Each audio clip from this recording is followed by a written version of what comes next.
Bible నుండి వచ్చింది. మీ అందరికీ కూడా బెతనియా ఆరాధన మందిరం కొనుగోల తరపున, దేవుని బిడ్డల తరపున, పరిశుద్ధులు పరిచారకులు తరపున, అట్లు బెతనియా ఆరాధన మందిరం తరపున ప్రభువైన యేసుక్రీస్తు నామంలో అర్థపూర్వకమైన ఆత్మీకమైన అనుభవంతో కూడినట్టి క్రిస్మస్ని క్రీస్తు ఆరాధన కొరకై ఆహ్వానిస్తున్నాం. చేరొచ్చి మీరందరూ కూడా ఈ నెల ఆయన సన్నిధి, ఆయన సంతోషము, ఆయన సమాధానమును, ఆయన సంచారమును మనం సహవాసమును అనుభవించకై ప్రభు మనకు సహాయం చేయుగాక. కాబట్టి దైవదేవుడు దైవ మానవుడుగా ఈ లోకానికి వచ్చినట్టు లోకమంతా కూడా సంబరము ఆచరిస్తున్న సమయంలో దేవుడి బిడ్డలుగా ఉదయకాలం పరిశుద్ధమైన మందిరంలో నుండి దేవుడి లోకానికి వచ్చినట్టు ఉద్దేశాన్ని మనం చూసుకుంటాం. కాబట్టి దైవగ్రంథం ప్రాముఖ్యంగా రాత్రి ధ్యానిస్తున్న సమయంలో దాదాపు చాలా టైం పడుతూ వచ్చింది. కాబట్టి ప్రాముఖ్యంగా మనం దేవుడి వాక్యం అందరూ ఎరిగినట్టు వారమే. కాబట్టి పరిశుద్ధులకు, దేవుడి బిడ్డలకు, స్నేహితులకు కూడా ఈ క్రిస్మస్ ఒక 5 అంతుల అద్భుతమైన ఉద్దేశం మనం చూస్తాం. ప్రభువైన యేసుక్రీస్తు వారు ఈ లోకానికి ఆయన ఎందు నిమిత్తమై వచ్చాడు అనే ఉద్దేశాన్ని బైబిల్లో నుండి మనం చూసినప్పుడు కొన్నిసార్లు ప్రభువే తన నోటి నుండి పలికిన మాటలు మనం చూస్తాం. క్రిస్మస్ సందేశాలు అనేకమై మనం వింటున్నాం. ఎంతోమంది సేవకులు, దైవజన పరిచారకుల ద్వారా ఎంతో అద్భుతమైన వర్తమానము దేవుడు మన కొరకై సిద్ధపరుస్తూ ఆయన వచ్చినట్టు వాడుకున్నాడు. కానీ ఒక నూతనంగా కొన్ని తలంపులు మనం చూస్తాము.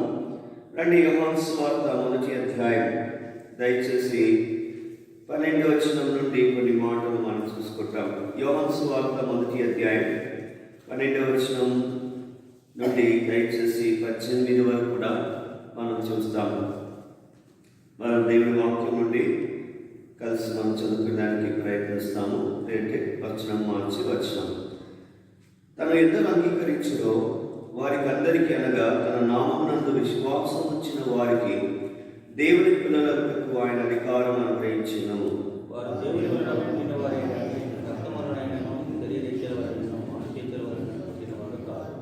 ఆ వాక్యము శరీరధారి అయి కృపాసత్య సంపూర్ణుడుగా మన మధ్య నివసించెను. తండ్రి వలన కలిగిన అద్వితీయ కుమారుని మహిమ వలన ఆయన మహిమను కనుగొట్టిమి.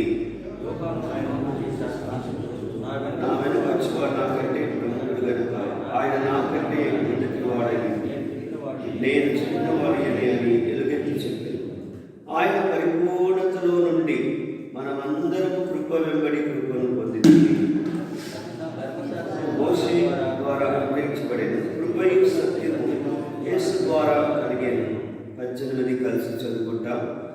ఎవడునూ ఎప్పుడైనా దేవుని చూడలేదు, తండ్రి ఉన్న అద్భుత కుమారుడే ఆయనను బయలుపరిచాడు. శక్తిగల దేవుడు ఈ వాక్యంను ఆశీర్వదించే కాలంలో యోహాను సువార్త ప్రభువైన యేసుక్రీస్తుని మనం నిన్నటి రోజు కూడా మనం చూస్తూ వచ్చాము. యోహాను సువార్తలో యేసు ప్రభుని వ్యక్తిగత రక్షకుడిగా మనకు యోహాను పరిచయం చేస్తున్నాడు. కాబట్టి ఉదయకాలంలో నీవు నేను ఆరాధించే ప్రభు ఆయన వ్యక్తిగతమైన రక్షకుడు, పర్సనల్ సేవియర్. కానీ బైబిల్లో మనం చూస్తున్నైతే మత్తయి సువార్తలో యేసుక్రీస్తు వారిని ప్రామిస్డ్ సేవియర్, వాగ్దానం చేయబడిన రక్షకుడు. యెషయాలో ఉన్నట్టు అనేకమైన ప్రవచనాలు నెరవేర్చబడింది. మనం యెషయాని ఈ నెలంతా కూడా మనం చూసినప్పుడు యెషయా యెహోవాయే రక్షణ అనే మాటలు, యాహ్వే ఈజ్ సాల్వేషన్. యెషయా, యెర్మియా, ఎజెకీయలు మనం చూసినప్పుడు చాలా ప్రాముఖ్యమైన విషయాలు మనం కనుక్కోవచ్చు. సరే, యెర్మియాను మొదటిగా చూస్తే విలపించే ప్రవక్తగా తండ్రి హృదయాన్ని మానవునికి తీసుకొచ్చినట్టు వాడు ఉన్నాడు. 9వ అధ్యాయంలో చూస్తున్నైతే యెర్మియాకు ఆ పేరు ఎందుకు వచ్చిందంటే తను కన్నీరుమయముగా తన ప్రజల మధ్యలో ఒక ఊట వలె తన కళ్ళు ఉండాలని ఇష్టపడుతూ వచ్చాడు. మేము ice feel like a fountain of water. అంటే దేవుని ప్రజల కొరకై దేవుని యొక్క హృదయాన్ని వ్యక్తపరిచేవాడే యెర్మియా అని మనం చూస్తున్నాం. తండ్రి అయిన దేవుని యొక్క హృదయాన్ని మానవాళి పట్ల వ్యక్తపరిచే ఒక ప్రవక్తగా యెర్మీయా ఉంటున్నాడు. అందుకే యెర్మీయాని విలపించే ప్రవక్తగా, నా జనులు 2 నేరములు చేసి ఉన్నారు, జీవపు ఊటమైన నన్ను విడిచిపెట్టి తమ కొరకై తొట్లను, నీరు నిలవలేని తొట్లను కట్టుకొనున్నారు అనే మాట ఆయన అంటుంచాడు. సరే, యెర్మీయా ఆ తండ్రి యొక్క హృదయాన్ని మానవుల పట్ల ఆయన చెప్పేవాడు ఉంటున్నాడు. ఒక సందర్భమున దావీదు కూడా అబ్షలోము విషయంలో ఈ మాట అంటూ వచ్చాడు. అబ్షలోము దావీదుకు విరోధంగా తిరుగుబడి తన జీవితంలో నష్టమైపోయిన తర్వాత దావీదు ఎంతగా అబ్షలోము విషయంలో విలపించిన వాడు ఉన్నాడు.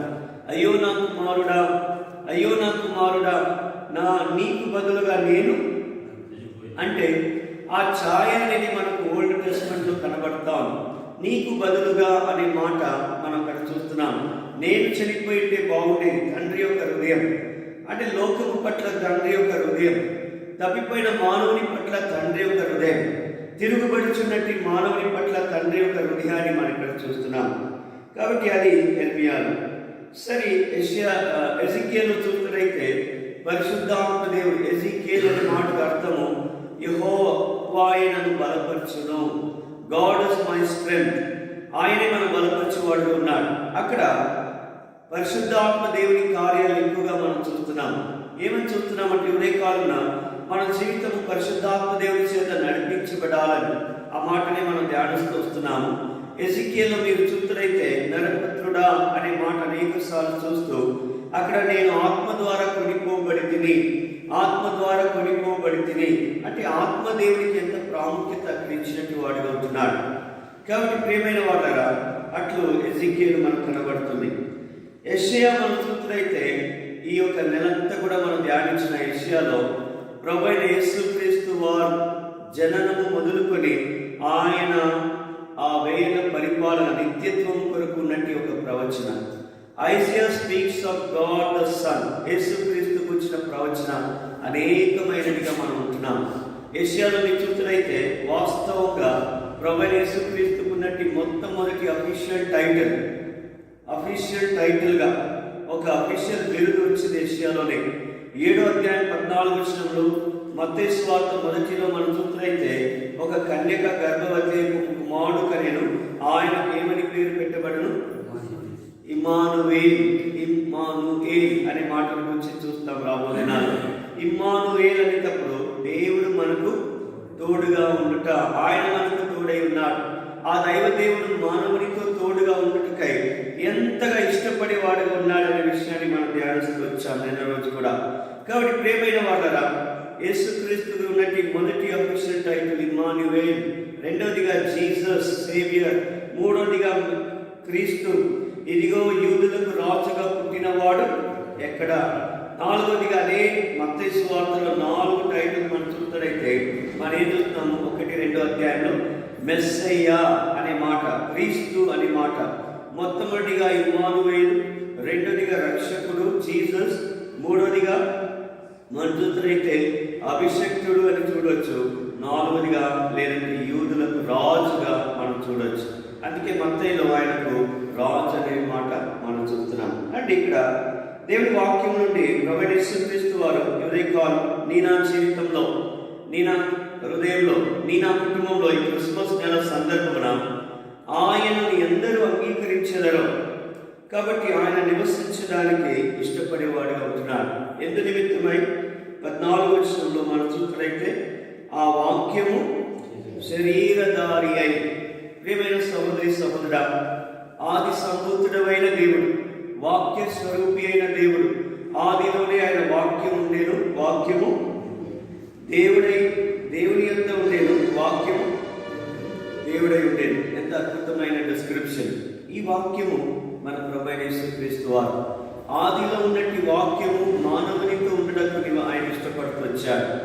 కానీ ఎవరితో ఉంటాడంటే ఎవరైతే ఆయనను అంగీకరించేవారు, ఎవరైతే ఆయనను స్వీకరించే వారి మధ్యలో he's willing to be there. ఎందుకు అనేటప్పుడు కృపా సత్య సంపూర్ణుడుగా నీ మధ్య నా మధ్యలో నివసించి ఆయన దేవుని గొర్రెపిల్లగా, దేవుని యొక్క జీవముగా, దేవుని యొక్క వెలుగుగా, దేవుని యొక్క ప్రేమ యోహాను సువార్తలో మేము చూసిన మాట, the lamb of God, the light of God, the life of God and the love of God. ఈ 4 యోహాను వ్యక్తపరిచాడు. ఎందుకని మనం చూసినప్పుడు యోహాను ఎవరి రొమ్మున ఆనుకున్నాడు? ఎవరైతే తండ్రి రొమ్మున ఆనుకున్నాడో ఆయన రొమ్మున ఆనుకున్న శిష్యుడని ఆయన పేరు వచ్చింది. కాబట్టి ఆ విధంగా క్రీస్తు యేసు రొమ్మున ఆనుకున్నటి యోహాను అనగా ప్రియుడైన యోహాను ఆ ప్రభువు వచ్చినటి అద్భుతమైన ప్రత్యక్షత మనకు అనుగ్రహిస్తూ వచ్చాడు. ఇదే యోహానులో యేసు ప్రభు వచ్చి 7 మాటలు మనం చూస్తున్నాం. నేనే నేనే అనే మాట 7 టైమ్స్. దైవజనుడు బిలిగ్రామ్ గారు ఆయనకు ఇష్టమైన ఈ మాటని అని మనం చూస్తున్నాం. తన జీవిత కాలం అంతా కూడా ఈ నేనే ఐయామ్ అనే మాట గురించి ఆయన ప్రసంగించినట్టు వాడు ఉన్నారు. లోక సుప్రసిద్ధి ప్రఖ్యాతిగాంచినట్టు రెవరెండ్ డాక్టర్ బిలిగ్రామ్ గారు తన జీవిత కాలం అంతా కూడా ఈ యొక్క యోహాను సువార్తను తనకు చాలా వ్యక్తిగతంగా ఆయన ప్రసంగించినట్టు వాడు ఉన్నారు. యోహానులో ఉన్నట్టు క్రీస్తుని లోకానికి అద్భుతంగా ఆయన వ్యక్తపరిచాడు. కాబట్టి ప్రియమైన వాళ్ళ ఇదే కాలం మందిరంలో ఆరంభించినట్టు ఈ క్రిస్మస్ సందర్భన నాకు యోహాను ఒక సువార్త వ్యక్తిగతంగా ప్రభు మనతో మాట్లాడేవాడు ఉంటున్నాడు. సరే రండి, ఇదే కాలం ప్రభువైన యేసుక్రీస్తు వారు వచ్చినట్టు అద్భుతమైన ఉద్దేశం మనం చూస్తాం. ఇక్కడ కృపయు సత్యం తన మహిమను తర్వాత ఆయన తండ్రి యొక్క స్వరూపాన్ని మనకు తీసుకొచ్చేదానికి లోకానికి వచ్చినట్టు వాడు ఉన్నాడు. అంతేకాకుండా ఆయన మన మధ్యలో నివసించి మనను ఆశీర్వదించుటకై దేవుడు శరీరుడుగా లోకానికి వచ్చాడు. శరీరుడు అనే మాట చూసినప్పుడు ఆ వాక్యం శరీరధారి అయి అనగా చాలాసార్లు ఈ మాట నేను చెప్తొచ్చాను. ఎస్కినాసన్ అనే మాట గ్రీక్ పదంలో ఆ గుడారము మన మధ్యలో ప్రభు వేసుకునేటి వాడే మనతో నివసించడానికి ఆయన శరీరధారి అయి లోకానికి వచ్చినట్టు వాడుగా ఉంటున్నాడు. కాబట్టి ఆ ప్రభువును మనం ఉదయకాలం స్తుతిస్తాం, ఆయనను మనం ఆరాధిస్తాం. కాబట్టి ప్రభువైన యేసుక్రీస్తు వారు కానీ మొట్టమొదటిగా ఇదే యోహాను సువార్తలో ప్రభువైన యేసుక్రీస్తు వారు తన నోటి నుండి ఆయన చెప్పినట్టు ఉద్దేశం కొన్ని మాటలు మనం చూసుకుంటాం. నేను వచ్చి తిని, నేను పుట్టి తిని అనే మాట. I have come, I have Born. నేను ఇందు నిమిత్తమై పుట్టి తినయ్యా, నేను ఇందు నిమిత్తమై వచ్చాను అనేది ఈ 5 అద్భుతమైన తలంపు ద్వారా ఉదయకాలం మన హృదయాన్ని సిద్ధపరచుకొని ఈ నెలంతా కూడా ఆ విధంగా మనం ప్రభువును తలపోసుకొని నా జీవితంలో మరలా దాన్ని జ్ఞాపకం చేసుకున్న వారమై వాస్తవం కదా ఉద్దేశం, క్రిస్మస్ యొక్క ఉద్దేశం లోకమంతా కూడా సంభ్రమం చేస్తూ, లోకమంతా కూడా ఆశామాషిగా నామకార్థంగా రకరకాలుగా వారు ఎన్నో విధాలుగా చేస్తున్నప్పుడు తెలియక కొన్నిసార్లు తెలిసినట్టు మీరును నేను అర్థపూర్వకంగా ఆత్మీకంగా అనుభవరీతిగా మనం let us celebrate the Christmas with meaningful క్రిస్మస్ని. ఎందుకనగా Jesus is the reason for the season. Jesus is the reason for the season. ఈ సీజన్ యేసు ప్రభు. యోహాను సువార్త 18వ అధ్యాయం ప్రభువైన యేసుక్రీస్తు వారు పిలాతు ముందు నిలబడినప్పుడు ఆయన చెప్పిన మాట ఎంతో మనకు గమనీయంగా ఉంది. 37-38 వచనం. యోహాను సువార్త 18వ అధ్యాయం 37-38 వచనం దయచేసి చదవండి. అందుకు పిలాతు నీవు రాజువా అని ఆయన అడగగా యేసు నీవన్నట్టు నేను రాజునే, సత్యమును గూర్చి సాక్ష్యం ఇచ్చుటకు నేను పుట్టి తిని ఇందు నిమిత్తమే ఈ లోకమునకు వచ్చి తిని సత్య సంబంధి అయిన ప్రతి వాడును నా మాట వినునను. అందుకు పిలాతు సత్యమనగా ఏమిటి అని ఆయన చెప్పాను. ఎంత ఆశ్చర్యకరమైన మాట. ప్రభువైన యేసుక్రీస్తు వారు తన చివరి గడియలో ఆయన ఒక నేరస్తుడిగా నా కొరకై పిలాతు ముందు అప్పగించబడిన వాడే అక్కడ నిలబడినప్పుడు వాట్ అ వండర్ఫుల్ ప్రివిలేజ్. హేరోదుకి ఆధిక్యత దొరకలేదు, లేదంటే అక్కడ ఉన్నట్టు అనేకులకు దొరకలేదు. కానీ వ్యక్తిగతంగా పిలాతు ఎదురుగా నిలబడి ఎంత అద్భుతమైన ఒక స్వార్థను అక్కడ వినటి ఒక ఆధిక్యత అనగా ఆ సందేశం. పిలాతు ప్రభువైన యేసుక్రీస్తును ఆయన అడిగి ఏమంటున్నాడు, నీవు యూదులకు నీవు రాజువేనా? ఎందుకు ఈ మాట వచ్చింది? యేసు ప్రభువును వారు ఎందుకు అప్పగించారన్నప్పుడు యేసు ప్రభువును వారు ఏమంటారు, ఈయన యూదులకు రాజుగాని తను తాను చెప్పుకుంటున్నాడు. నిజమే కదా ప్రియమైన వాళ్ళ, వాగ్దానం చేయబడినటి రాజు ఆయనే. ఇహలోక సంబంధమైన రాజ్యం ఆయనది కాదు. ఇహలోక సంబంధమైన రాజ్యం ఆయనదైతే ఆయన కొరకై ఆ లోకస్తులు వాళ్ళు పోరాడతారంటూ వచ్చారు. యేసు ప్రభుని గురించి ఏమన్నాడు, నీవు రాజునేనా అన్నప్పుడు యేసు ప్రభు ఏమన్నారు, నీవు అన్నట్టే. పిలాతుకు ఆ మాట అన్నప్పుడు ఆయన చాలా ఆశ్చర్యమైపోయాడు. రాజును అప్పగించుకున్నటి వాడు ఉన్నారు. ఈ రాజును మన చూతుడైతే వారు అప్పగించుకున్నటి వారుగా ఉంటున్నారు. ప్రియమైన వాళ్ళు, ఎందుకు ఈ మాట అంటున్నామంటే, ఎక్కడో దూరముగా నక్షత్రమును చూచి ఆ రాజుని కొలిసి ఆరాధించడానికి వచ్చినట్టు అన్యులు ఎక్కడ ఉన్నారు. తన సొంత ప్రజలు ఆయనను అంగీకరించకుండా ఆయనను శిక్షకు, మరణానికి అప్పగించుకున్నట్టు వారుగా ఉంటున్నారు. అందుకే యోహాను సువార్తల మాట మనం చూస్తున్నాం, ఆయన తన స్వకీయుల ఎద్దకే వచ్చాను కానీ స్వకీయులే ఆయనను ఏం చేశారు, త్రోసిపుచ్చారు. యేసు ప్రభువును దూరం చేస్తూ ఇక్కడ ఆ సందర్భం మనం చూస్తున్నప్పుడు, నీవు రాజునా అన్నప్పుడు, అవును నేను రాజునే. ఈ రాజు గురించిన సత్యం మనం మత్తయి సువార్తలు చూస్తున్నాం. ఎన్నో దూరం ప్రయాణమై వారు ఆ దేవుని ఆరాధించు నిమిత్తమై, ఆయన కుల, జాతి, మత, వర్గ భేదాలకు సంబంధించిన దేవుడు కాదు. ఆయన ఇంకొకేమి, మా బంధువులు కూడా అన్యుల మధ్యలో ఈ మాట అంటున్నాం. యేసు ప్రభు భూగోళపు నడిబొడ్డున, యేసుక్రీస్తు వారు భూగోళపు నడిబొడ్డున ఎక్కడ జన్మించాడట, ఆసియా ఖండంలో బెత్లెహేములో జన్మించినట్టు వాడే ఉన్నాడు. అందుకే యేసు ప్రభువును ఆరాధించడానికి వచ్చిన గుంపులో అనేకులు ఉంటున్నారని మనం చూస్తున్నాం. ఎవరెవరు ఉంటున్నారు? యేసు ప్రభువును దేవుడు అందరికీ ఆధిక్యత ఇస్తున్నాడు. ఈ ఉదయకాలంలో నీకు కూడా ఆధిక్యత ఇస్తున్నాడు. చదువులేని పామరులకు ఆయన ఆధిక్యతనిచ్చాడు. తర్వాత ఎవరికి ఇచ్చాడు? రాజు అయిన హెరోదు కూడా ఆయన గురించి వర్తమానం విన్నాడు. యూదులకు రాజుగా పట్టణంలో పుట్టి ఉన్నాడని. తర్వాత ఎవరు విన్నారు?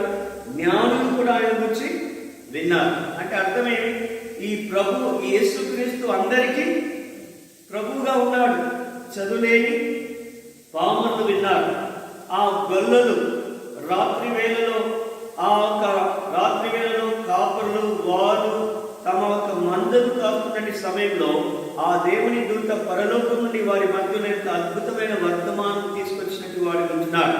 దీని గురించి మనం క్రిస్మస్ సమయంలో అనేక పర్యాలు వింటున్నాం. It is the heavenly news to a fallen man. పడిపోయినటి మానవునికి పరలోకం నుండి వచ్చే ఒక సందేశం ఏమనగా, చీకటిలో కూర్చున్న మానవునికి నీవు భయపడవద్దు, మిక్కిలి భయపడవద్దు, నీకు మహా సంతోషకరమైన శుభ సందేశము. నేడు దావీదు పట్టణమందు మీ కొరకు, మా కొరకై, అనేకల కొరకై ఎవరు పుట్టి ఉన్నాడు? లోకరక్షకుడు. దావీదు పట్టణమందు అనే మాట మనం చూస్తున్నప్పుడు వాళ్ళు విన్నారు. సామాన్యమైన ప్రజలు, పామరులు, అమాయకులు, గొల్లలు రాత్రి వేళలో వాళ్ళు వచ్చారు చలికి కాసుకొని. కాబట్టి దేవుని యొక్క వర్తమానము came to an ordinary people, an extraordinary audience. ఎంత అద్భుతమైన పరలోకపు ఒక దర్శనము, ఆకాశము, ఆకాశవాణి దేవుడు వారికి ప్రత్యక్షపరిచినట్టు వాడు ఉంటున్నాడు. దేవుని ప్రేమ చూడండి, సామాన్యుల మీద కూడా ఉంటున్నారు. అంతేనా? దేవుని ప్రేమ అంతఃపురంలో కూర్చున్నట్టు రాజు కూడా కబుర్లు వచ్చినాయి. ఏమని వచ్చినాయి? అయ్యా, ఇదిగో నువ్వు సింహాసనంలో కూర్చున్నావు, కానీ నిజమైన సింహాసనాసీనుడు ఎక్కడ పుట్టి ఉన్నాడు? ఆయన నీ పట్టణంలోనే పుట్టిన్నాడు. రాజులు విన్నారు. ఆ దినాల్లో ధార్మికమైన అనగా రిలీజియస్ స్కాలర్స్ కూడా విన్నారు. రాజు విన్న వెంటనే ఏం చేశారు? వాళ్ళందరినీ పిలిపించారు. రండయ్య, శాస్త్రులు, పరిశులు, సదుక్యులు, బైబిల్ పండితులు, నిపుణులు అందరినీ పిలిపించి అది చదివినప్పుడు మీకా గ్రంథం ప్రవచనం వాళ్ళు చెప్తూ వచ్చారు. ఏమని వచ్చారు? ఇదిగో అల్పమైన స్వల్పమైన బెత్లెహేము ఎఫ్రాతా నీలో నుండి మీకా 5:2 చూడండి, ఆ మాట చెప్తున్నారు. ఇదిగో మీలో నుండి ఎవరు? మీలో నుండి ప్రజలను పరిపాలించేవాడు. ఎంత అద్భుతమైన ప్రవచన అక్కడ చెప్పినప్పుడు ఆయన వెంటనే ఆశ్చర్యపడిపోయారు. He was not willing to receive that king. నేను ఉండగా మరొక రాజు ఎక్కడ కలవర చెందినట్టు వాడు ఉన్నాడు. ఆ వర్తమానం పట్టణమంతా కలవరపడింది. ఆ వర్తమానం హేరోదు కలవరపడ్డారు. ప్రియమైన వాళ్ళరా, ప్రభువైన యేసుక్రీస్తు వారి జన్మము మనం చూసినట్లయితే అనేకలకు సంతోషాన్ని పరిచేదిగా ఉంది. కానీ ఇక్కడ ఒక వ్యక్తికి కలవరపరిచేదిగా ఉంది. రాజు అనే మాట వారి హృదయంలో చాలా కలవరపరిచింది. ఎందుకంటే ఆల్రెడీ అనేకమైన రాజులు వారిని పరిపాలిస్తూ వారిని ఒత్తిడిలో, బాధలో, దుఃఖంలో పెడుతూ వచ్చినప్పుడు ఈ హేరోదు రాజు పరిపాలనతో ఏమాత్రం వారు సంతోషంగా లేదు. ఇక్కడ చూస్తున్నారా వాక్యం బైబిల్ సెకండ్ వాక్యం వైపు చూడండి. దిక్కులు ఆశ. కాబట్టి మనం చూస్తున్నైతే యేసుక్రీస్తు వార్త, దేవుని యొక్క వాక్యము, దేవుని సువార్త అనేకులకు సంతోషం కలిగించలేదని మనం చూస్తున్నాం. అరే యూదులకు రాజుగా ఎక్కడైనా వాళ్ళు చెప్పిన వెంటనే ఈయనలో కలవరం, నేను ఉంటుండగా మరో రాజు ఎక్కడ? చాలాసార్లు ఆశ్చర్యం కదా. ఆయన తర్వాత అక్కడ పిలిపించి తెలుసుకున్న తర్వాత పంపించిన వాడు ఉన్నాడు. నీ హృదయం సంతోషముతో గొల్లలోనే ఉందా? నీ హృదయం ఈ వర్తమానం విని భయపడి చీకటిలో రాత్రి వేళలో కాస్తున్నటి గొల్లల ద్వారా వారు దేవుని యొక్క సంతోషము శుభవర్తమానం విని వారు వింటిమయ్యా, నీ స్వరము కట్టిమయ్యా, నీ రూపము ప్రభు చెప్పిన ప్రకారం వాళ్ళు వెళ్ళేదానికి ఇష్టపడ్డారు. కానీ ఇక్కడ ఎంత కలవరం చెందినట్టు వారు ఉన్నారు. Some people are not willing to receive the good news. ఇటువంటి క్రిస్మస్ సందేశాన్ని వాళ్ళు పొందుటకు కొంతమంది సిద్ధంగా లేదు, కలవరం చెందిన వారు ఉన్నారు. ఎటువంటి సహోదరాన్ని హృదయం ఈ ఉదయకాలం క్రిస్మస్ నెలలో ప్రవేశించినట్టు మీరు, నేను ధార్మికులే, రిలీజియస్ పీపుల్, బైబిల్ జ్ఞానులు, పండితులు అన్నీ ఎరిగినట్టు మనమే దేవుని యొక్క వాక్యాలు అనేక సార్లు ఆయనను అంగీకరించడానికి మన మనసు సిద్ధంగా లేదు. కలవరము, ఆందోళనతో మనం ఉంటున్నట్టు వారుగా ఉన్నాం. కాబట్టి ఉదయకాలం దేవుని వాక్యం నుండి అంటున్నాడు. రెండవదిగా తర్వాత మూడో గుంపు ఎవరంట? ఎవరు వచ్చారు? తూర్పు దేశపు జ్ఞానులు. ఒకవేళ బైబిల్ పండితులు ఏమంటారు? వాళ్ళు ఇరాన్, రష్యా, లేదంటే కొంతమంది భారతదేశం తూర్పులో నుండి. ఎందుకంటే ఏన్షియంట్ నియర్ ఈస్టర్న్ కల్చర్. యేసు ప్రభు ఆయన బాప్టిస్ట్ దేవుడు కాదు, ఆయన మెథడిస్ట్ దేవుడు కాదు, ఆయన సిఎస్ఐ లూథరన్ లేదంటే మనకు సంబంధించిన దేవుడు కాదు, ఆయన క్రైస్తవుల దేవుడు కాదు. యేసు ప్రభు ఫలానా కుల, జాతి, మత వర్గానికి సంబంధించిన వాడు కాదు. యేసు ప్రభు కేవలం కొంతమంది వర్గానికి సంబంధించిన కాదు. యేసు ప్రభు మీరు గమనించడైతే ఎక్కడ జన్మించాడు? ఆయనను మొట్టమొదటిగా ఆరాధించిన వారు ఎవరంట? దేవుని వాక్యంలో ఆయనను ఆరాధించడానికి దాదాపు సంవత్సరం పాటు ప్రయాణమై ఎంత బాధలు, కష్టాలు, ఆ దావలో ఎంతమంది దొంగలున్నారు. వారి చేతిలో చాలా విలువైనది పట్టుకుని వస్తే ఆ దినాల్లో ఎన్ని కీడు అపశృతులున్నా వారు దేవుని దగ్గరకు వచ్చేదానికి ఏమాత్రం వెనకాడలేదు. చాలాసార్లు మనం చిన్న శోధన వస్తేనే మందిరానికి దూరం అవుతుంటాం. ఈ తూర్పు దేశ జ్ఞానులు మనకి ఎంత అద్భుతమైన వర్తమానం చెప్తున్నారంటే, వాళ్ళు ఆ ఒంటేలు ఎక్కి అక్కడ వచ్చే వరకు దాదాపు అప్పుడు ఆయన పశువుల పాకలు లేదు. యేసుప్రభు అప్పుడు పశువుల పాకలు లేదు. లూకాసు వార్తలో ఉన్నాడు, కానీ ఆల్రెడీ 1 year జరిగిపోతున్నాయి. ఆయన ఎక్కడ ఉన్నాడంటే ఒక ఇంటిలో ఉన్నాడు. నా తలంపు ఏమనగా, జ్ఞానులు కూడా, సైంటిస్టు, మేధావులు, పామరులు, అజ్ఞానులు, వారు కూడా దేవుని యొక్క వర్తమానం విని వస్తున్నారు. జ్ఞానులు వచ్చినారు, రిలీజియస్ పీపుల్, ధార్మికమైన అన్ని పెరిగినట్టు వారు కూడా వర్తమానం వస్తుంది. ఇక్కడ తూర్పు దేశపు జ్ఞానులు. ఏ దేశం అమ్మా? ఏ దేశం?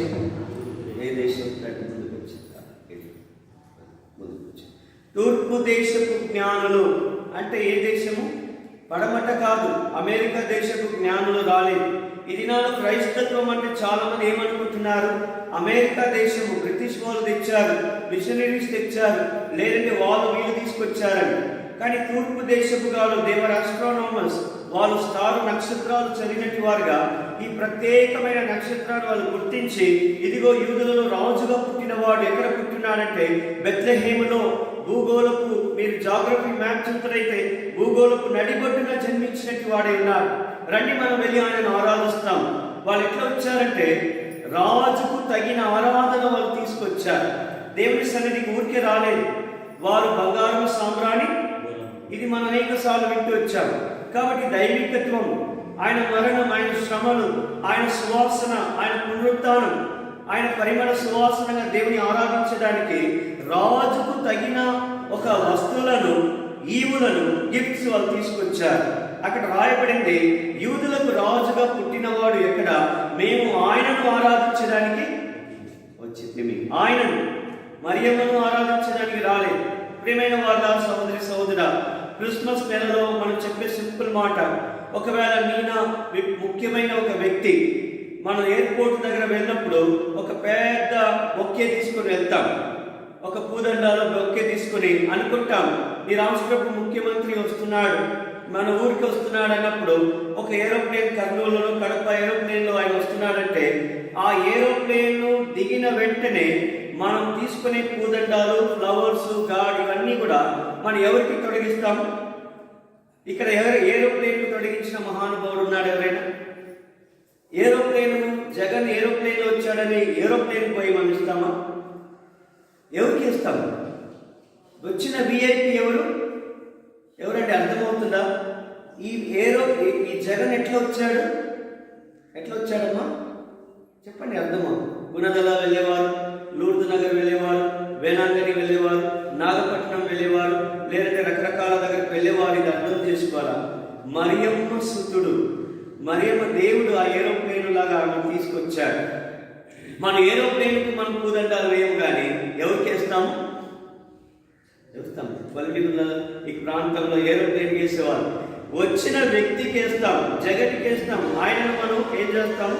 అయ్యా వచ్చి సంతోషిస్తాం. ప్రభువైన యేసుక్రీస్తుని మనం ఆరాధించాలి. కాబట్టి చాలాసార్లు మనం తెలుసో తెలియకపోయో దాన్ని మనం కొలిసేవారుగా ఉంటున్నాం. అందుకే మనం చూస్తుంటే వారు దేవుని ఆరాధించడానికి వచ్చారు. ఇది మనం చూస్తున్నది తలం. అందుకే ప్రభువైన యేసుక్రీస్తు వారి ఇక్కడ పిలాతు దగ్గర నిలబడి ఏమన్నాడు? నేను రాజుగా. ఆ సత్యాన్ని వాళ్ళు గుర్తించారు. కానీ ఈ సందర్భం చూస్తున్నట్టయితే తను ఇక కొద్ది గంటలో ఆయన మరణానికి అప్పగించబడుతున్న సమయంలో యేసు ప్రభు ఏమన్నాడు?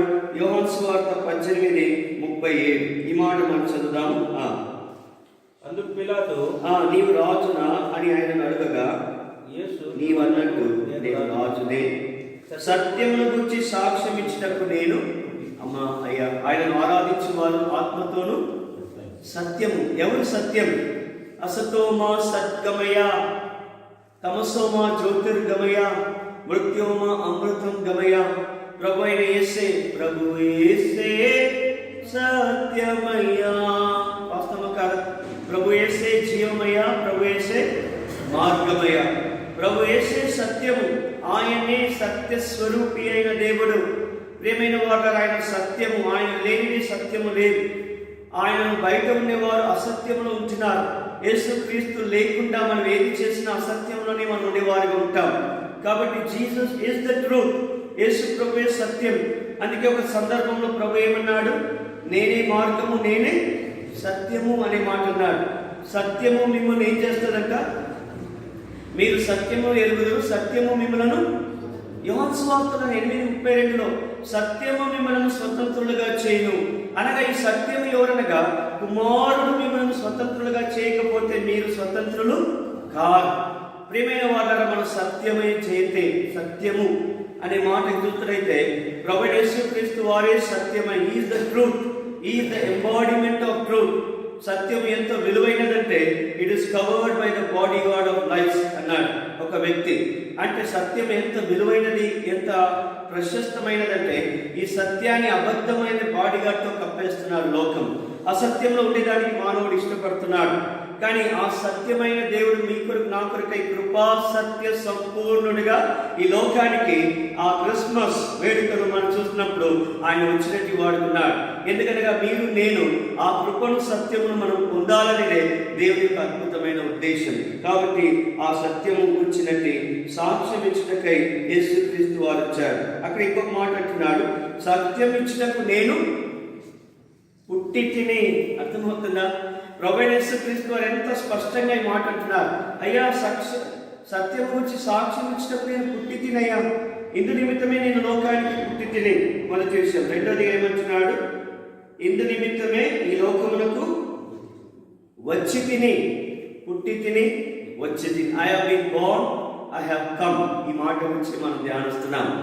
ఈ ఉదయకాలం దేవుని మందిరంలో క్రిస్మస్ ఒక సందర్భాన్ని మనం చూసుకున్న వారమై ఆత్మీకంగా, అర్థపూర్వకంగా, అనుభవంగా ఈ అనుభవంలోనికి ప్రభువైన యేసుక్రీస్తు వారు సత్యము సాక్ష్యం ఇచ్చటకై ఆయన పుట్టినవాడుగా, సత్యము కొరకై ఆయన లోకానికి మానవాన్ని ఆశీర్వదించడం కృపా సత్య సంపూర్ణుడిగా ఈ లోకానికి ఆయన తన మహిమను వ్యక్తపరచడానికై ఆయన వచ్చిన వాడిగా ఉన్నాడు. యేసుక్రీస్తు వారి మాట అంటున్నాడు. తర్వాత రెండో మాట త్వరగా చూడండి.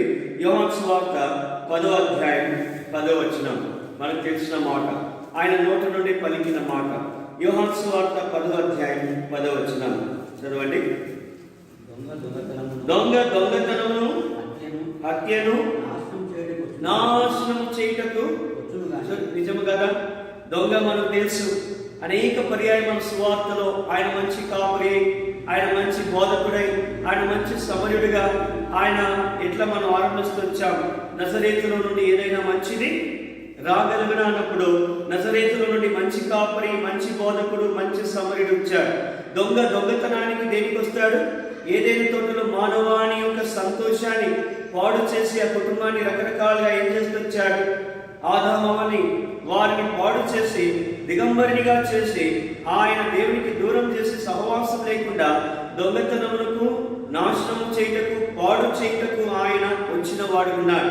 ఈ దొంగ ఎవరు? ఎవరండి ఈ దొంగ? ఎవరు మాట మనం వింటాం? ఎవరైనా దొంగ?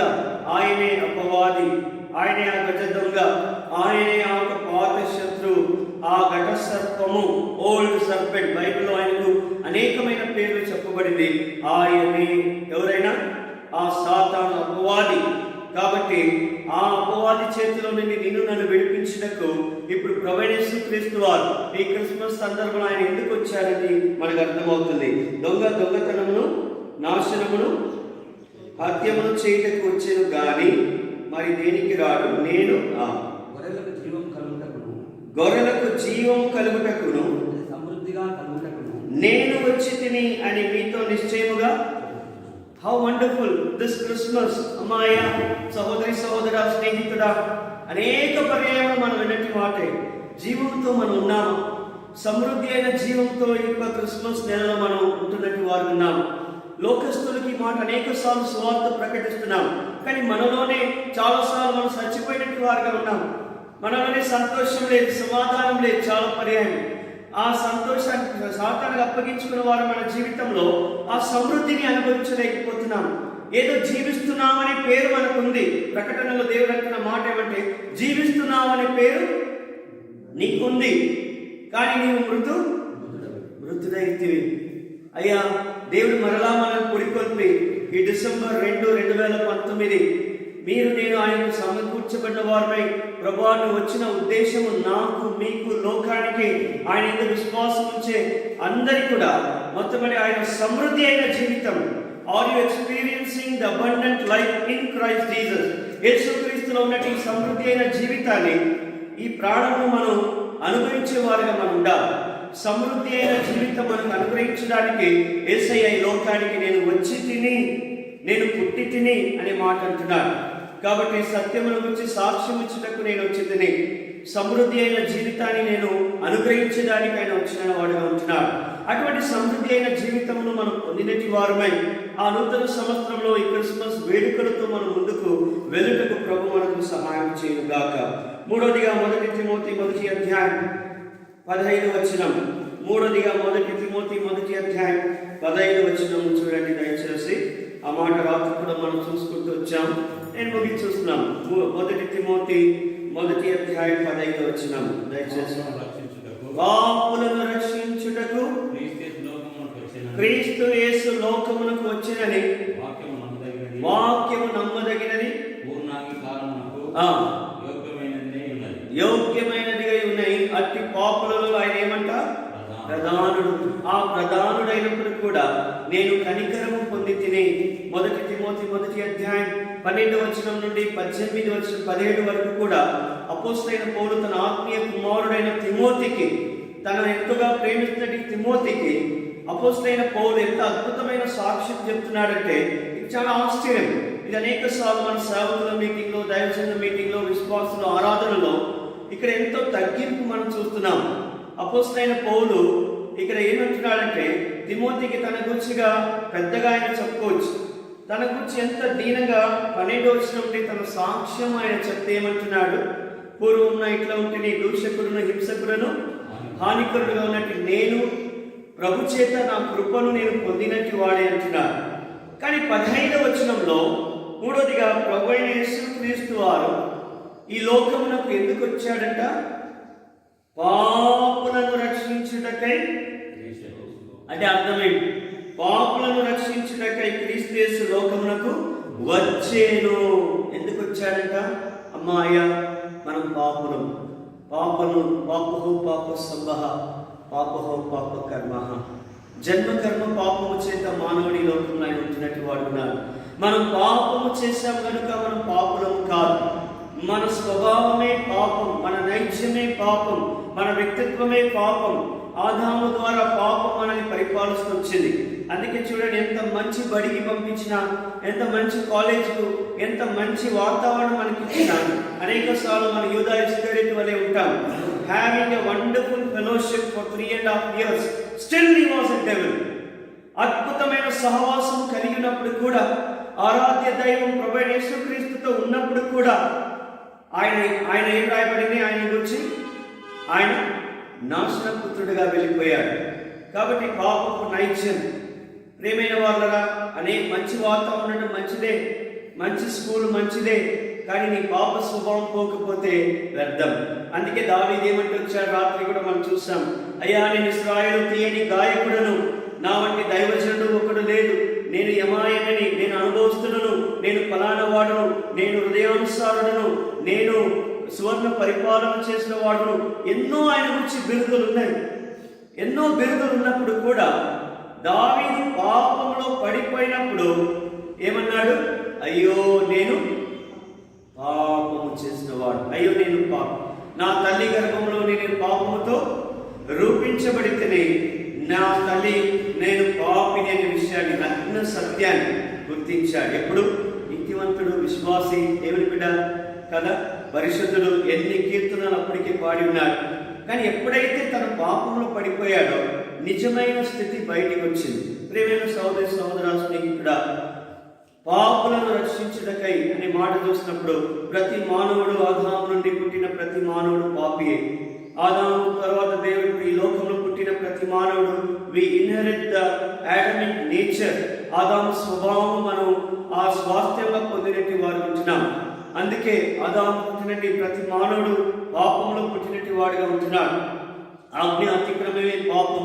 పాపములోంచి జీతాన్ని, మరణాన్ని సంపాదించుకున్న మానవుని ఈ లోకానికి ప్రభు దైవదేవుడు తన కుమారుడైన యేసుక్రీస్తుని ఎందుకు ఆయన పంపించాడంటే, ఈ క్రిస్మస్ సందర్భంలో మనం జ్ఞాపకం చేసుకోవడం ఏంటంటే, పాపులను రక్షించుటకై క్రీస్తు యేసు లోకమునకు వచ్చెను. కాబట్టి ఆ పాపం నుండి పరిపూర్ణంగా రక్షించి విమోచించుటకై ఆయన ఈ లోకానికి వచ్చినట్టు వాడుగా ఉంటున్నాడు. అటువంటి పాపంలో నేను ప్రధానుడని పౌలు ఒప్పుకున్నట్టు వాడుకున్నాడు. కానీ నేను కనికరము పొంది ఇప్పుడు దేవుని కొరకై పరిశుద్ధునిగా చేయబడి నేను వెళుతున్నానంటున్నాడు. అపోస్తలుడైన పౌలు అదే మాట్లాడు. తర్వాత దావీదు అదే మాట్లాడు.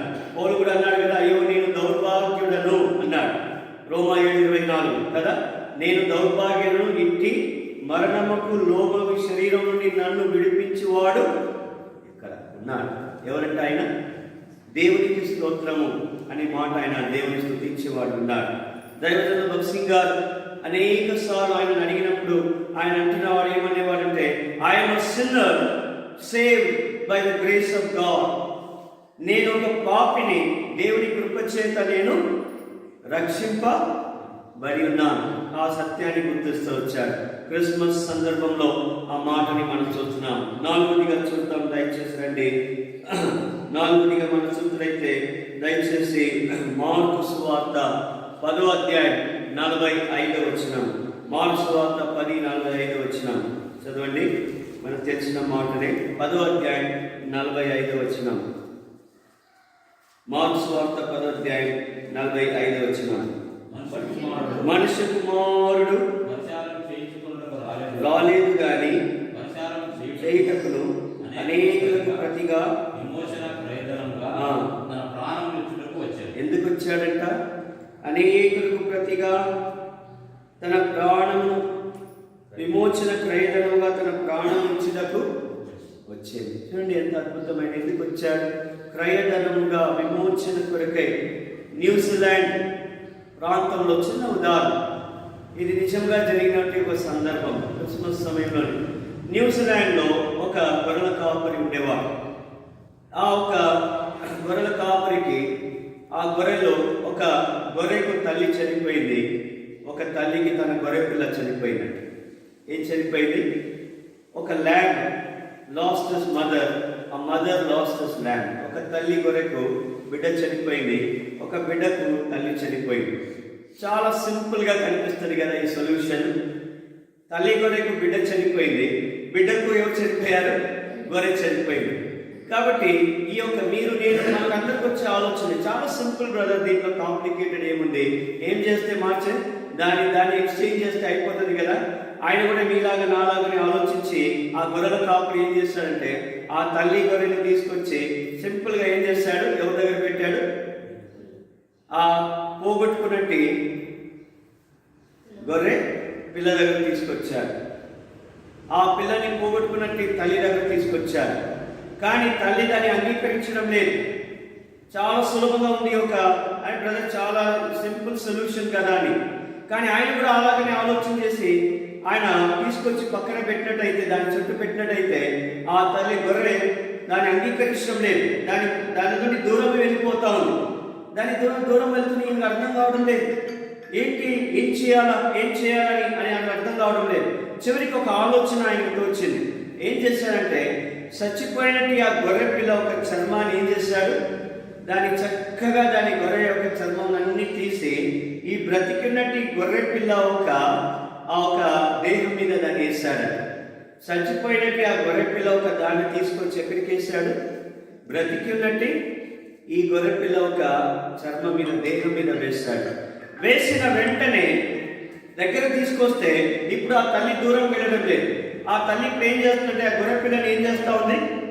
దగ్గర తీసుకొని దానికి పరామర్శించి దానికి పాలిస్తున్నట్టుగా మనం చూస్తున్నాం. సింపుల్. ఏమైంది? ఎందుకనగా ఆ ఒక సజీవమైన గొర్రె పిల్ల మీద ఎవరి చర్మం ఉందంట? ఆ చచ్చిపోయిన తన సొంత బిడ్డ చర్మం. ఆ వాసనను చూసి అది దగ్గరికి చేర్చుకొని, నిజమా కాదా ప్రియమైన వారు?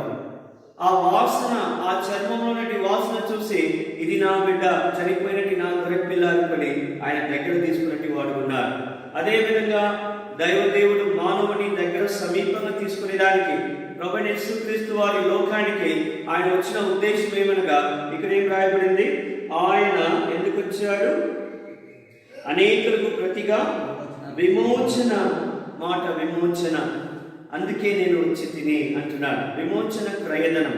ప్రియమైన వాళ్ళారా, విమోచన సులభమైనది కాదు, అది ఉచితమైనది కాదు. దానికి ఎంతో క్రయము చెల్లించాల్సి వచ్చింది. కాబట్టి దేవుడు ఈ లోకంలో మానవుని మరలా తనకు సమీపంగా తప్పిపోయినట్టు ఆ మానవుని, ఆ పోగొట్టుకున్న తిరుగుబాటు చేసిన మానవుని మరలా తన యొద్దకు నడిపించుటకై దైవదేవుడు పడినట్టు ప్రయాసం అనుచున్నట్లయితే తన బిడ్డలైన నిన్ను నన్ను తన దగ్గర చేర్చుకున్నటకై తన జనితైక కుమారుని ఆయన ఈ లోకానికి పంపించి నీకు నాకు ఆయన క్రయముగా బదులుగా ఆ సిలువలో ఆయన మరణించినట్టు వాడు ఉన్నాడు. ఈ లోకంలో మరణించడానికి పుట్టినట్టు వాడు ఆయనే. సర్వ మానవాళి పాపము కొరకై మరణించడానికి పుట్టినట్టు వాడు యేసుక్రీస్తు వారిని మనం చూస్తున్నాం. కాబట్టి విమోచన క్రయధనం, రిడెంప్షన్, ఆయన నిన్ను నన్ను కొన్నాడు. అందుకే క్రీస్తు ప్రభు తన రక్తం ఇచ్చి మనం ఎట్లా కొనబడ్డాము? వెండితో, బంగారంతో, ముఖ్యమైన రాళ్ళతో కాదు, విలువైన దేనితో కాదు, కానీ నిన్ను నన్ను ప్రభు ఎట్లా విమోచించాడట? ఏ మానవుడు చేయలేని పని. ఏ పాస్టర్, ఏ దైవజనుడు, ఏ బిలిగ్రామ్ గారు, ఏ బక్సీ గారు లోకంలో పుట్టినట్టు ఏ మానవుడు కూడా నీ కొరకై తన ప్రాణమును తాకిడి పెట్టలేదు. కానీ అమ్మా, అయ్యా, సహోదరా, నీవు బెతనియా ఆరాధన మందిరంలో ఆయనను ఆరాధించడానికి ఈ సత్యాన్ని నువ్వు ఎల్లప్పుడూ గుర్తించాలి. నీ కొరకై అవమానమును, నిందను, బాధను, కన్నీరు, నీ కొరకై శ్రమలను సమస్తమును నీకు బదులుగా. మొరయాలో కత్తి ఖడ్గము ఆగిపోయింది. నేను రోజు చూసాం 22వ అధ్యాయంలో అబ్రహాము ఆగుము అన్నాడు దేవుడు. నీ కుమారునికి మారుగా బదులుగా ఎవరిని రచించాడు దేవుడు? ఒక పొట్టేలను. నీ కుమారునికి మారుగా అనే మాట ఇక్కడ రాయబడింది. ఒక్క మాట చూసుకొని ముగిస్తాం. 22 దయచేసి అది మనం చదవాలి. నీ కుమారునికి బదులుగా మారుగా ఆయన అర్పించాల్సిన అవసరం లేదు. 22 అధ్యాయం దయచేసి మాట చదవండి. 12 వచ్చిన అబ్రాహాము కన్నులెత్తి చూడగా పొదలో కొమ్ములు తగులుబడిన ఒక పొట్టేలు వెనుక కనబడెను. అబ్రాహాము వెళ్ళి ఆ పొట్టేలును పట్టుకుని తన కుమారునికి మారుగా అంటే ఏమర్థమమ్మా? అమ్మాయ ఈ క్రిస్మస్ సందర్భంలో దేవుని మందిరంలో నేను ఆయనను ఆరాధించడానికి ఈ 5 ఉద్దేశం మనం చూస్తూ వస్తుండగా, ప్రియమైన సహోదరి సహోదర స్నేహితుడా, నీవు నేను అక్కడ ఉండాల్సిన వాడు. ఆ సెలవులో ఘోరమైన సెలవు లేనిదే క్రిస్మస్ లేదు. యేసు ప్రభు లేనిదే క్రిస్మస్ లేదు. The true, real, complete Christmas ends with the cross of Calvary. ఆయన వచ్చిందే నీ కొరకు నా కొరకై చనిపోవడానికి. ఆయన వచ్చిందే నీ కొరకు నా కొరకై నువ్వు సంభ్రముగా, నీవు సంతోషముగా, నీవు ఆయనను ఆనందంగా నీవు నేను ఉండు నిమిత్తమై ఆనందాన్ని పోగొట్టుకున్నట్టు నిన్ను నన్ను మరలా దేవుని యందు ఆయన సమకూర్చడానికి ఆయన ఈ లోకానికి వచ్చినట్టు వాడు ఉంటున్నాడు. క్రయధనముగా మారుగా బదులుగా నీ కొరకు ఆయన సెలవులో మరణించినట్టు వాడే ఉన్నాడు. నీ కుమారుడికి మారుగా, నీకు నాకు మారుగా. కాబట్టి ఇస్సాకును అడిగిన ప్రశ్న, ఇస్సాకు ఏమని అడుగుతొచ్చాడు? ఏమని అడుగుతారు? తండ్రి, కట్టెలున్నాయి, నిప్పులున్నాయి, అన్నీ ఉన్నాయి, కానీ ఏమి లేవంట.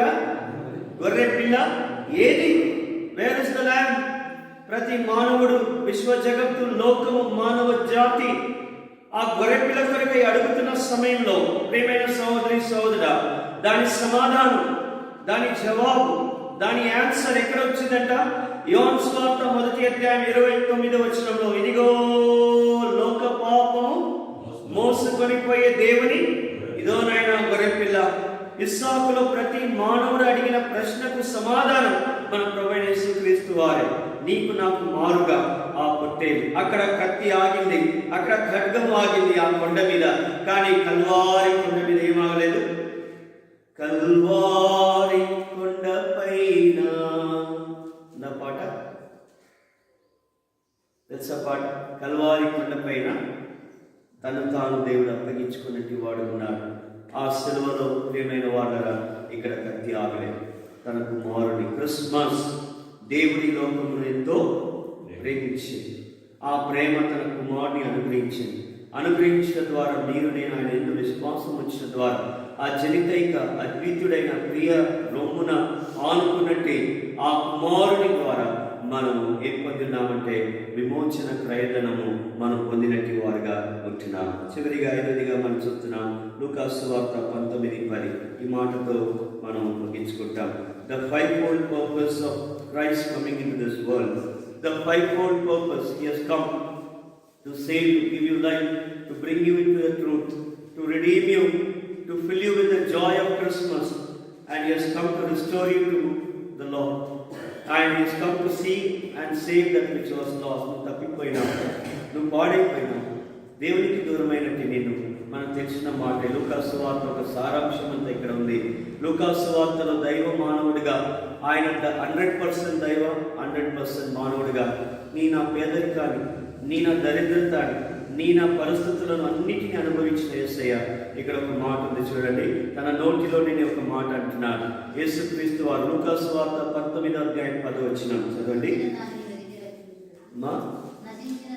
ఎవరు నశించిన వారు? మనం నీతివంతులమా? మనం మంచి వాళ్ళమా? జక్కయ్యనా చెప్పండి. కాబట్టి నశించిన దానిని చదవలేక వెతికి అంటే ఈ మాట అర్థం చేసుకుంటే నశించినట్టు నీవు నేను, పాడైపోయినట్టు నీవు నేను. ఎవరు మనల్ని వెతకలేదు, ఎవరు మన కొరకు రాలేదు. ఇదిగో మనం అనేకమైన ఆకర్షణ లోకంలో చూసి తప్పిపోయిన గొర్రెల వలె దేవుని వెతకలేని వారుగా, నీతిమంతులుగా లేకపోయినప్పుడు త్రోవ తప్పిన వారిని ప్రతి ఒక్కరు అందరూ పనికి మాలిన వారే ఉన్నారు. దేవుని వెతుకువాడు ఒక్కడు లేడు. అందరూ ఏకముగా దూరమై మనం గొర్రెలవలే తప్పిపోతే నీళ్ళలో గొర్రెలను పోలియు, తప్పిపోతే నీళ్ళలో గొర్రెలను పోలియు, తప్పులెన్నో చేసి శిక్షారుల వ్యక్తి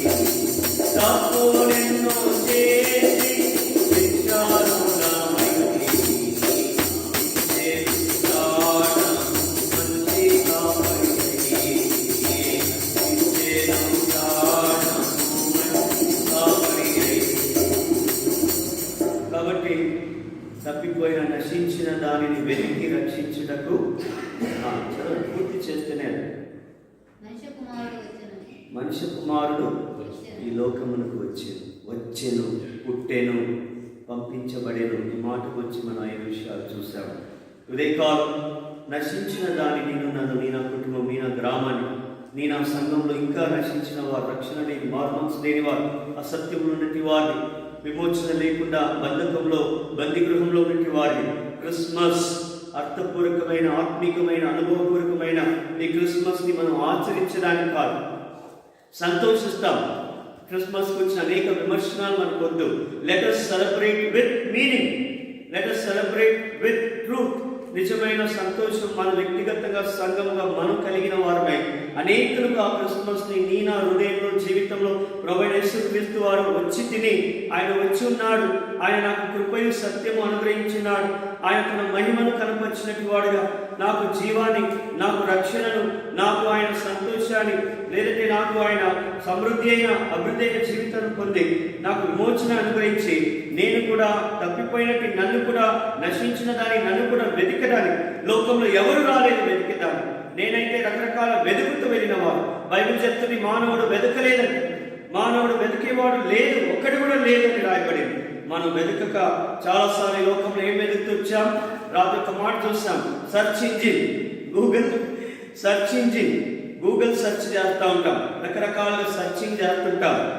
మనం సర్చింగ్ అంతా ఎన్నో ఉంది, కానీ గాడ్ కేమ్. ప్రియమైన వాళ్ళ ఆది కాండం నుండి ప్రకటన వరకు పరిశుద్ధమైన దైవ గ్రంథంలో ఉన్నట్టు ఆ పరిశుద్ధమైన దేవుడు తప్పిపోయిన నశించినట్టు పాడైపోయిన మానవుని ఆయన వెతుకుతూ వచ్చాడు. ఎంత దూరం వెతుకుతూ వచ్చాడంటే నేను నశించకుండా నరకంలో నుండి నేను విడిపించుటకై ఆయన ఈ లోకానికి నీ కొరకు నా కొరకై వెతుకుతూ వచ్చాడు. ఎక్కడ ఉన్నావు నా ఆదాం, ఎక్కడ ఉన్నావు నా అవ్వ, ఎక్కడ ఉన్నావు నా మార్తమ్మ, ఎక్కడ ఉన్నావు నా సువార్తమ్మ, ఎక్కడ ఉన్నావు అయ్యా అని నిన్ను ఆయన వెతుకుతూ వచ్చి నిన్ను రక్షించుటకై ఆయన ఈ లోకానికి వచ్చిన వాడు ఉన్నాడు.